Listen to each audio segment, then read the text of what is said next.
welcome to The Daily Show. Thank you.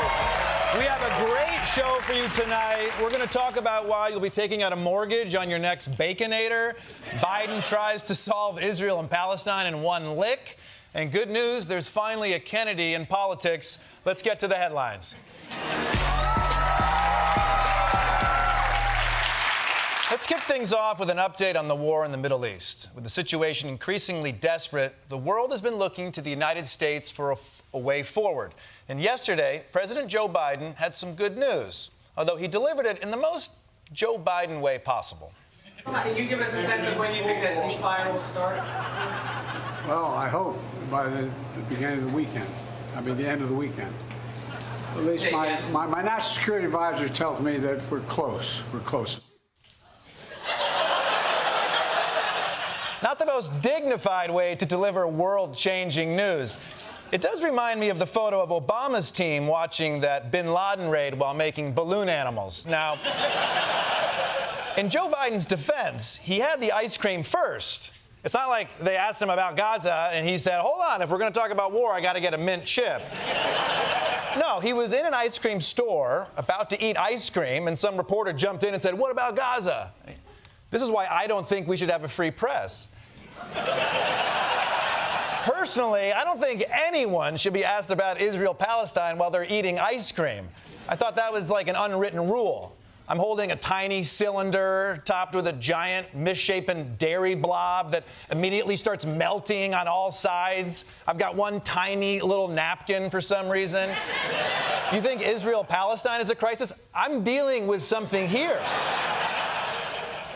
I'll tell you what, if I was a politician, I would always have an ice cream with me, just to cram in my mouth in case I got asked about Israel-Palestine.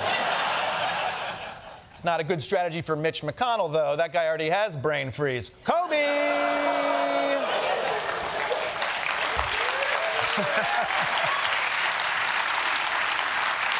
Now, despite Biden's prediction, both Hamas and Israel say they're not actually close to a ceasefire. But I'm not surprised that Biden was so optimistic.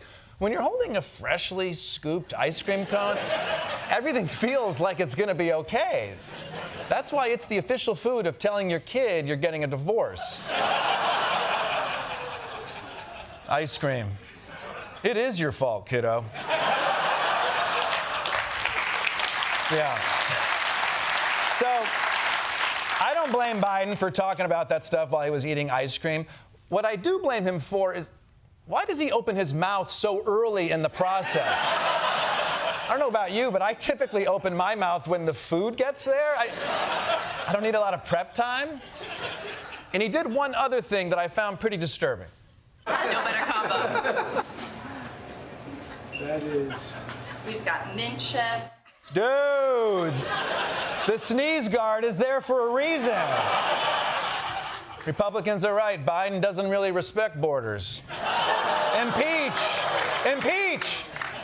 Although I will say, I am impressed by how flexible his shoulders are. You know, I didn't think he could do that. Based on what I've heard from Jon Stewart, you would think his arms would just fall right off. But let's move on to the other side of the aisle, because over the weekend, Republicans gathered for CPAC, the Conservative Political Action Conference. It's like Woodstock for people who hate anybody who went to Woodstock. And if you think the whole weekend was just them saying that Trump really won the 2020 election, no. They were also singing it.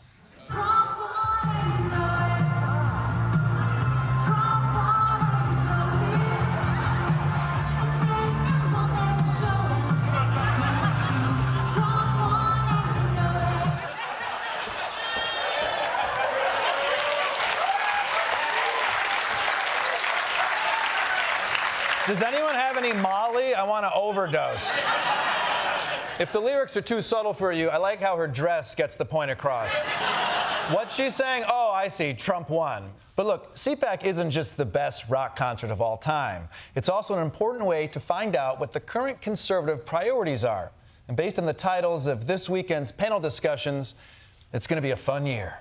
CPAC 2024, where globalism goes to die. Ladies and gentlemen, does Congress even matter? Would Moses go to Harvard? What you talking about, Fannie Willis? Shooting from the hip, going full Hungarian, stopping Georgie Soros. The Bible uncanceled. God loves justice. God's children are not for sale. Babies are us, putting our heads in the gas stove. Seems like you guys might be inhaling some fumes already. No, it's always good to have panels that sound like categories if Jeopardy had a mental breakdown. Let's move on to some economic news. Traditionally, Americans have eaten food at breakfast, lunch, and dinner, but soon that's going to cost you. Wendy's, the country's second largest burger chain with 6,000 locations, announcing that starting next year, menu prices will fluctuate during the busiest times of day, meaning you could be paying as much as $1 more for that Baconator during the lunch rush. Wendy's CEO announcing his company will spend $20 million on high-tech digital menu boards that can update prices in real time. Wendy's telling ABC News in a statement that the decision can allow them to motivate customers to visit and provide them with the food they love at a great value. Shut the up. I mean, wow.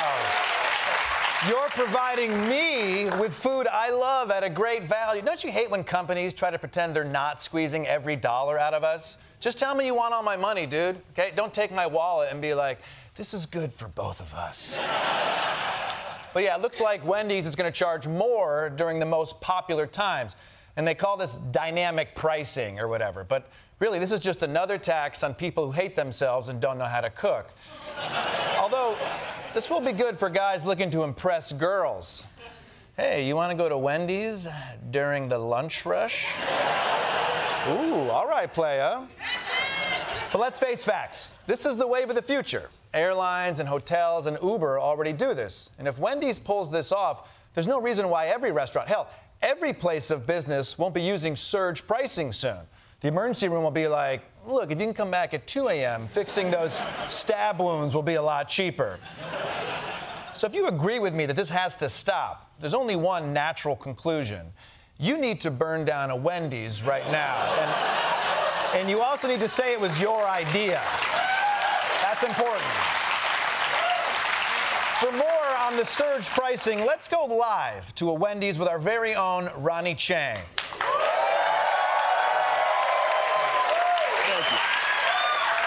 Ronny, isn't this capitalism at its worst? It is capitalism at its worst. Maybe for whiny bitches like you, Kosta. But for finance geniuses like me, this data-driven late-stage capitalism is the next gold rush.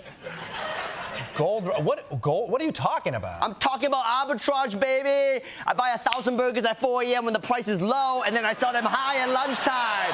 That's right. I'm flipping burgers, but in a rich way.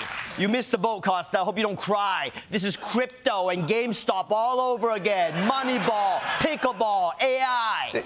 Stop yelling buzzwords. It sounds like your genius financial plan is to sell burgers that have been sitting around for 8 hours?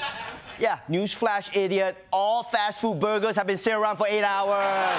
Yeah. That's why it's a stable investment. That like if gold came with a slimy pickle on top. Wait, hang on. The market's moving. Yeah, buy. I said buy. 4,000 Baconators. Do it. Yeah, Daddy earned his commission today.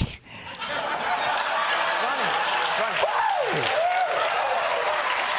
Are you snorting salt packets? Yeah, it's pure Himalayan, grade A. Ronny, stop. You're in over your head. You can't sell 4,000 Baconators in a parking lot. People are going to be weirded out. Hey, these people are already buying chili from a redhead with pigtails in Wendy's, okay? You can't weird them out. That's why this plan can't fail unless they kick me out of the parking lot. Oh, wait. What's that? What? They kicked me out of the parking lot? Yeah, I mean... I'm ruined. This is crypto and GameStop all over again. I'm back to flipping burgers, but in a poor way. Who's gonna buy 4,000 Baconators from me? Okay. Ronny, I can buy one Baconator. Yes! Yes, 1,000 Baconators for Michael. I'm back on top. No, All right. Just one. We'll talk about it. Look later. Ronny Chieng, everybody.